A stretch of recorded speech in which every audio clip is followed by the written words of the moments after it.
なんで黙ってるんだよ、と雪の古墓地で若い男が叫んでいた。墓石にすがりつき、声を震わせていたのは月島蓮だった。涙は止まらず、喉が焼けるほど必死に声を張り上げていた。俺が盗んだとでも言うのかと、怒りと悲しみをぶつけた。その背後、少し離れた場所に一人の女が静かに立っていた。黒いコートを着た荒木紗栄子は、ただその場を動かなかった。何も言わず、助ける素振りすら見せなかった。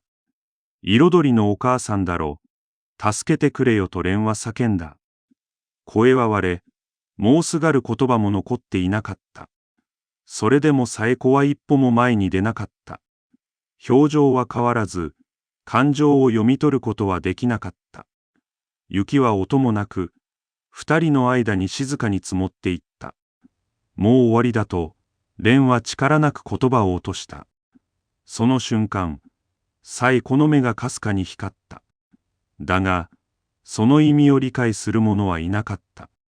この沈黙に、ある約束が隠されていることを。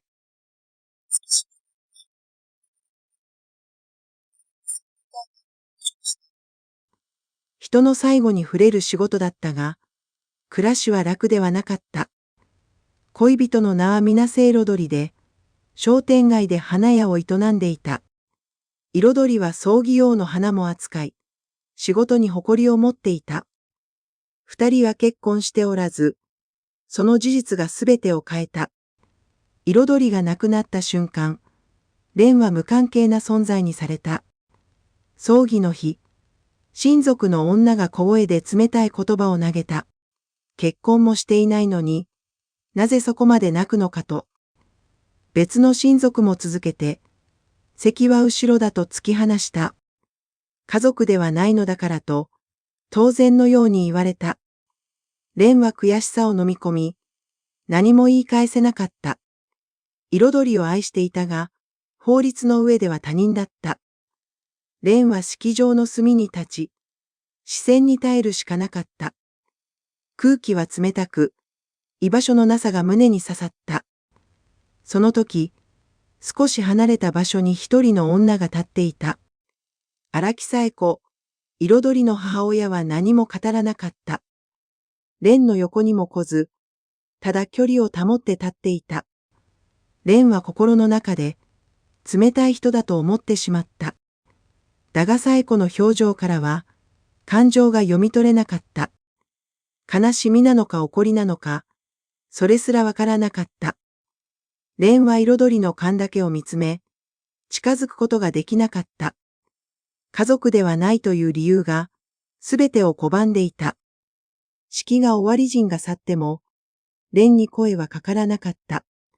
紗栄子も振り返らず、その場を静かに後にした。蓮は彩りとの日々が夢だったのかと自問した。愛していたはずなのに、何も残らない現実があった。夜風は冷たく、郊外の道をハスハ一人で歩いた。彩りのいない世界が、これからの現実になると知った。それでも蓮は、まだ先に待つ出来事を知らなかった。これが終わりではなく、始まりであることも知らずに。葬儀の翌日、蓮は気力の抜けたまま会館へ向かった。いつもと同じ仕事を続ける以外に、選択肢はなかった。会館では責任者の桂木大地が、待ち構えるように立っていた。桂木は評判と契約を最優先に考える男だった。今日は商店街の大事な客が来ると、強く念を押された。余計なことは一切するなと、低い声で告げられた。蓮は息を飲み、その意味をすぐに理解してしまった。自分と彩りの関係そのものが問題だと言われた気がした。桂木は家族ではないと、はっきり言い切った。勘違いするなという言葉が胸の奥に刺さった。蓮は何も返せず、ただ黙ってうなずくしかなかった。裏で静かにしていろと、桂木は追い打ちをかけた。トラブルだけは起こすなという命令だった。蓮は拳を握り、爪が手のひらに食い込むのを感じた。彩りの最後まで寄り添い、夜も手を離さなかった。それでも死と同時に、蓮は外側の人間になった。会館の廊下は静まり返り、足音だけが響いていた。蓮は人の来ない小さな部屋へ足を向けた。壁にもたれた瞬間、呼吸がうまくできなくなった。守りたかったのに、守る立場がなかった現実が重かった。その時、冴子の姿が脳裏に浮かんだ。葬儀の場でも、彼女は何も語らなかった。蓮の隣に立つこともなく、少し後ろにいた。冷たい人だと思っていた気持ちが、揺らぎ始めた。もしかすると冴子も、何も言えない立場なのかもしれない。だが蓮はすぐに、その考えを打ち消した。冴子は家族で、自分とは決定的に違う存在だった。蓮はただの元恋人で、書類上の関係もなかった。その日の終わり、桂木が再び蓮の前に現れた。表情は硬く、ただごとではない空気をまとっていた。月島、少し来いという声が、耳に残った。蓮は逆らえず、黙ってその後を追った。小さな事務室に入り、桂木は扉を閉めた。問題が起きたという一言で、蓮の背中が冷えた。水瀬の遺品の指輪が見当たらないと言われた。蓮の胸が跳ね、言葉を失った。桂木は腕を組み、最後に近くにいたものを問うた。答えられない沈黙が疑いを濃くしていった。証明できるのかと問われ、蓮は黙るしかなかった。ここは信用で成り立つ商売だと、桂木は言い切った。証拠がなければ、疑われるのは当然だと言われた。喉が渇き、反論の言葉は何も浮かばなかった。部屋の空気は重く、立っているのがやっとだった。これは小さな問題ではないと、蓮は悟った。止められない何かが、すでに動き出していた。桂木の目は、人を見るものではなかった。獲物を見るような光が、そこに宿っていた。蓮の手は震え、どうすればいいのかわからなかった。翌日、会館には朝から電話が鳴り続けていた。遺品の指輪がないという苦情が、次々と入っていた。スタッフは落ち着きを失い、空気は張り詰めていた。桂木の表情は険しくなり、苛立ちを隠さなかった。問題の指輪は、彩りが大切にしていたものだった。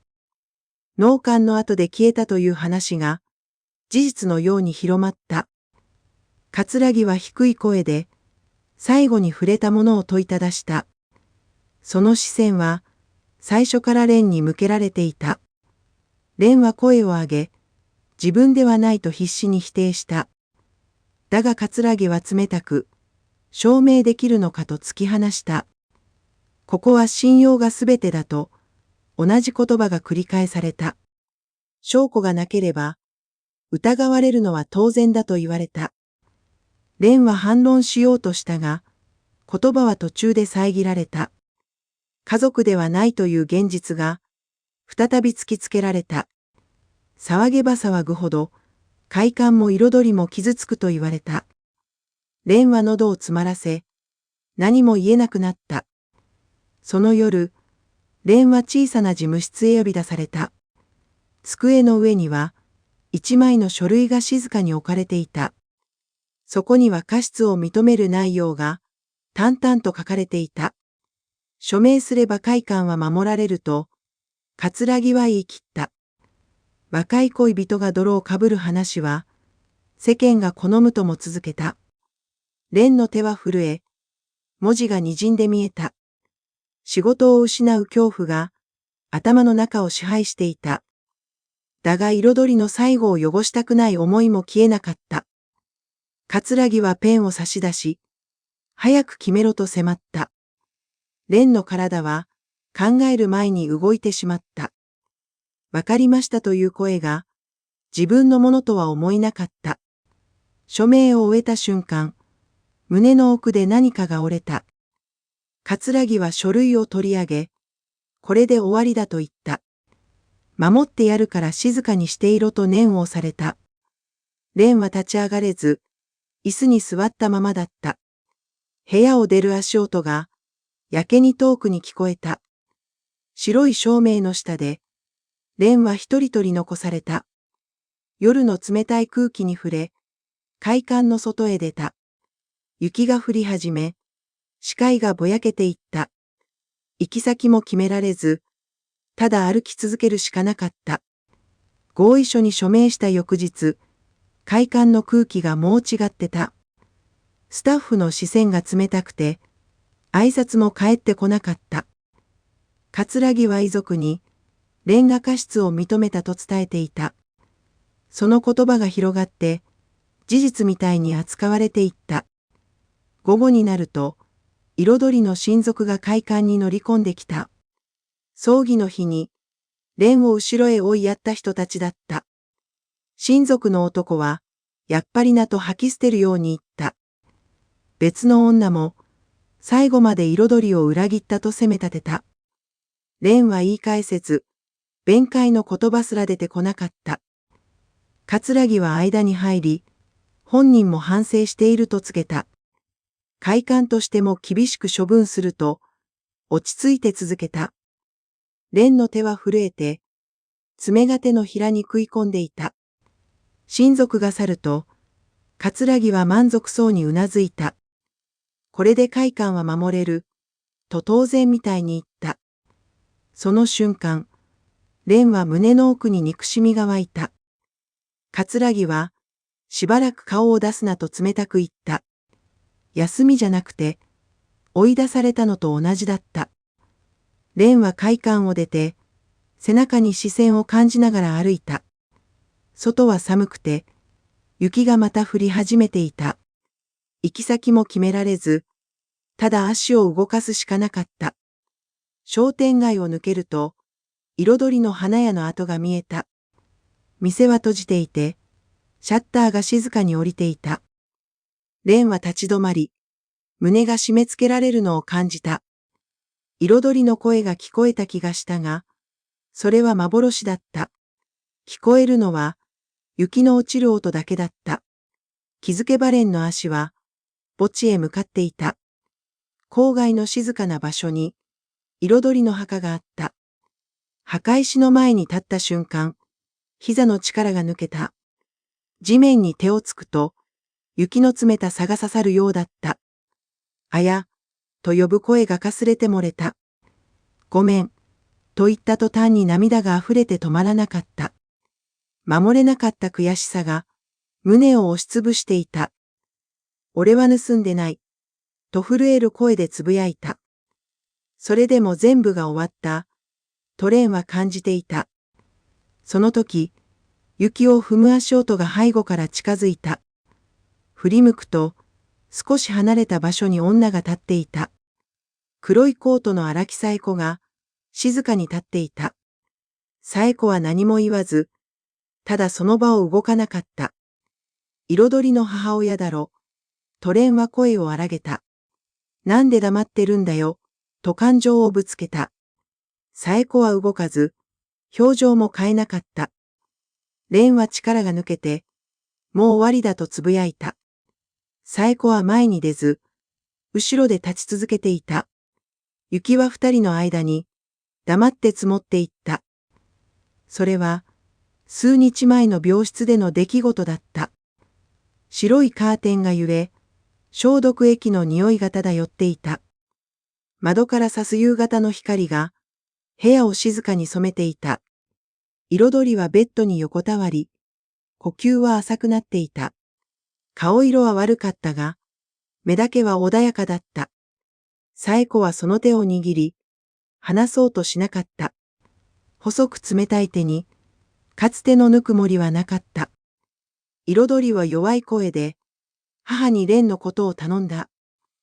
蓮は自分を責める人だからと、彩りは言った。前に立って守ろうとすると、壊れてしまうと続けた。だから後ろで見てほしいと、静かに願った。紗栄子は答えず、ただ手を握り返していた。彩りは小さく息を吸い、言葉を絞り出した。あの人は盗まないし、逃げない人だと言った。それが彩りの最後の言葉だった。紗栄子はうなずくことしかできなかった。娘の願いを受け入れるしかなかった。部屋の明かりは次第に落ち、夜が訪れた。彩りは静かに目を閉じ、そのまま戻らなかった。紗栄子は手を離さず、冷たくなるのを感じていた。あの言葉は、紗栄子の中で約束になった。だから葬儀でも墓地でも、前に出なかった。前に出れば、蓮はさらに自分を責めてしまう。彩りはそれを分かっていたと、紗栄子は思った。蓮が自分で立ち上がるまで、待つと決めた。それが母として、できる唯一の守りだった。雪の墓地で、紗栄子は蓮を見つめていた。崩れ落ちて泣く姿を、黙って見ていた。まだ前に出る時ではないと、心に言い聞かせた。時間だけが過ぎ、雪は静かに積もっていった。翌朝、蓮のもとに一本の電話がかかってきた。相手は警察で、遺品の件について話があると言った。胸が締め付けられ、蓮は一瞬言葉を失った。疑われている現実が、はっきり形を持った瞬間だった。警察署の待合室は静かで、時計の音だけが響いていた。蓮は椅子に座り、落ち着かない指先を見つめていた。事情聴取は淡々と進み、感情は一切混ざらなかった。最後に触れた時間や状況を繰り返し確認された。蓮は正直に答え、自分は盗んでいないと伝えた。しかし警官の表情は最後まで変わらなかった。証拠がない以上、話はここまでだと言われた。だが疑いが消えたわけではないとも付け加えられた。署を出た瞬間、足元は揺れるような感覚に襲われた。無実でも、信じてもらえない現実が重くのしかかった。会館に戻ることはできず、行き場を失っていた。蓮は商店街を歩き、彩りの花屋の前で足を止めた。ガラス越しに見える店内は、時間が止まったようだった。蓮は鍵のかかった扉に、そっと手を置いた。謝る相手も、説明する相手もいなかった。すべてを失ったという思いが、胸を満たしていた。その時、背後から声をかけられた。振り返ると、そこに立っていたのは紗栄子だった。偶然ではなく、待っていたのだと直感した。紗栄子は蓮を見つめ、静かに口を開いた。話をしようと、短くそう告げた。蓮は戸惑いながらも、うなずくしかなかった。二人は近くの喫茶店へ入り、向かい合って座った。店内には低い音楽が流れ、会話を遮っていた。紗栄子はカップを置き、視線を外さずに言った。あなたが盗んだとは思っていない。その一言に、蓮の胸が大きく揺れた。初めて味方の言葉を聞いた気がした。だが紗栄子は、まだ続きがあると告げた。信じているからこそ、黙っていたのだと言った。前に出れば、蓮は自分を壊すと思ったと。蓮は言葉を失い、ただ目を伏せた。紗栄子の声は、静かだったが迷いはなかった。彩りとの約束だと、その理由を語った。蓮は初めて、紗栄子の沈黙の意味を知った。紗栄子はカップを両手で包み、少しだけ視線を落とした。あの日のことを、彩りから聞いていたと静かに語った。指輪の話は、病室で何度も口にしていたという。誰かが持ち去ることは、ありえないと彩りは言っていた。それでも彩りは、不安そうに紗栄子を見つめていた。もしもの時は、後ろで見てほしいと頼んだと。前に出れば、蓮は自分を責め続けるからと。紗栄子はその願いを胸に刻んでいた。だから会館でも、親族の前でも黙っていた。蓮が立ち上がる力を奪いたくなかった。紗栄子は少し間を置き、声を低くした。指輪は盗まれたのではないと、はっきり告げた。彩りが自分で、ある場所に預けたのだと言った。蓮に渡すつもりだったが、間に合わなかったと。紗栄子はバッグから小さな包みを取り出した。布に包まれた中に、指輪が静かに収まっていた。蓮は息をのみ、視線を外せなくなった。ずっと疑われていた現実が、音を立てて崩れた。紗栄子は、会館には話していないと続けた。騒ぎになれば、蓮がさらに傷つくと思ったからだと。だが今は、もう黙る理由がないとも言った。紗栄子は包みを差し出し、彩りの言葉を伝えた。この人なら、必ず立ち直ると信じていたと。蓮の手は震え、包みを受け取ることができなかった。信じてくれる人が、目の前にいることが信じられなかった。紗栄子は立ち上がり、最後に一言だけ残した。真実は、逃げない人の前に必ず残る。蓮はその言葉を、胸の奥で繰り返した。外に出ると、雪はすでに止んでいた。空気は澄み、遠くの音がはっきり聞こえた。蓮は初めて、前を置いて歩ける気がした。翌日、蓮は指輪を手に、会館へ向かって歩いていた。足取りは重かったが、逃げるつもりはもうなかった。葛城の前に立ち、静かに包みを差し出した。これは盗まれたものじゃないと、はっきり告げた。彩りが自分で預けたものだと、紗栄子の言葉を伝えた。葛城は一瞬言葉を失い、視線を指輪に落とした。沈黙の後、空気がゆっくりと変わっていった。葛城は確認するといい、奥の部屋へ引き下がった。長い時間が流れ、蓮は一人で立ち尽くしていた。やがて葛城は戻り、短く事実を認めた。誤解だったと、低い声でそう告げた。謝罪の言葉はなく、ただ問題は終わったと言った。蓮は深く息を吸い、もう十分だと感じていた。守りたかったのは、名誉より彩りとの約束だった。会館を出ると、皿は澄み渡っていた。冷たい風が頬を打ち、現実を感じさせた。蓮は花屋の前に立ち、シャッターを見上げた。彩りと過ごした日々が、胸に静かに戻ってきた。この場所を終わらせるか、続けるか迷いはなかった。蓮は鍵を手に取り、扉に向き直った。花を扱う仕事を、彩りの代わりに続けようと思った。誰かの最後ではなく、始まりに寄り添いたかった。数日後、店の明かりが再び灯った。通りがかる人々が、懐かしそうに足を止めた。蓮は一輪の花を手に、静かに客を迎えた。その表情には、以前の迷いはなかった。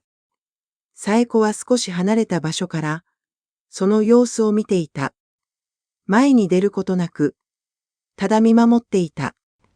彩りの願いが、確かに形になったと感じていた。夕暮れの空に、優しい風が吹いていた。蓮は皿を見上げ、ゆっくりと歩き出した。もう逃げないと、心の中で静かに誓った。